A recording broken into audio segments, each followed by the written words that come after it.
अजित पवारांप्रमाणेच एकनाथ शिंदेचाही परदेशात घात करण्याचा प्रयत्न, रोहित पवारांचा स्फोटक आरोप. दाहोद दौऱ्यातील विमानाचा प्रवास आणि नियमांचे उल्लंघन केल्याबद्दल तत्कालीन मुख्यमंत्री एकनाथ शिंदे यांचं विमान पाडण्याचा इशारा इराण आणि इराकने दिला होता, असा अत्यंत गंभीर खळबळजनक आरोप आमदार रोहित पवार यांनी केला आहे. DGCA अहवालानंतर रोहित पवारांनी अनेक आरोपांच्या फैरी झाडल्या आहेत. 16 ते 20 जानेवारी 2023 दरम्यान एकनाथ शिंदेसाहेब दावोसला गेले होते. आंतरराष्ट्रीय प्रवासात फ्लाईट प्लॅन द्यावा लागतो आणि इतर देशांची परवानगी घ्यावी लागते.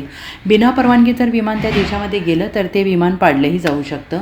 तसंच काहीतरी हे एकनाथ शिंदे साहेबांच्या बाबतीत घडलं, असा दावा त्यांनी केला आहे. विमानात इंधन भरल्यानंतर ते झुरिकला जात असताना इराणच्या हद्दीतून गेले. इराणने सांगितलं होतं, तुम्ही जर आत्ताच्या आत्ता नाही वळला तर तुमचं विमान आम्ही पाडू.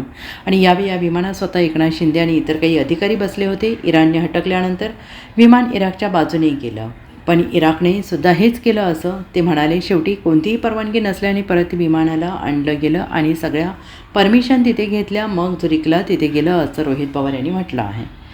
आता हे दुर्दैवी गोष्ट आहे. खरं तर मी विनंती करतोय, CM साहेबांना करतोय, आता DCM सुनीता काकींना सुद्धा मी विनंती करतोय, नका वापरू VSR. हे असं वापरल्यानंतर आम्हालाच लोक आता ते VK सिंग सारखे जे VSRचे महालागेत प्रश्न करतायत की ज्यांचे ॲक्सिडेंट झाला त्यांचे नातेवाईक विमानात ट्रॅव्हल करतायत आणि मग रोहित पवारलाच काय पडलं हा प्रश्न निर्माण होतो.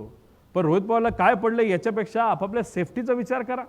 एकनाथ शिंदे साहेबांच्या बाबतीत काय झालं हे मी तुम्हाला सांगण्याचा प्रयत्न केला. इथं सुद्धा काय विमान सगळेच म्हणजे 5 लेअर जेट विमान हे मेंटेन केले जात नाहीत.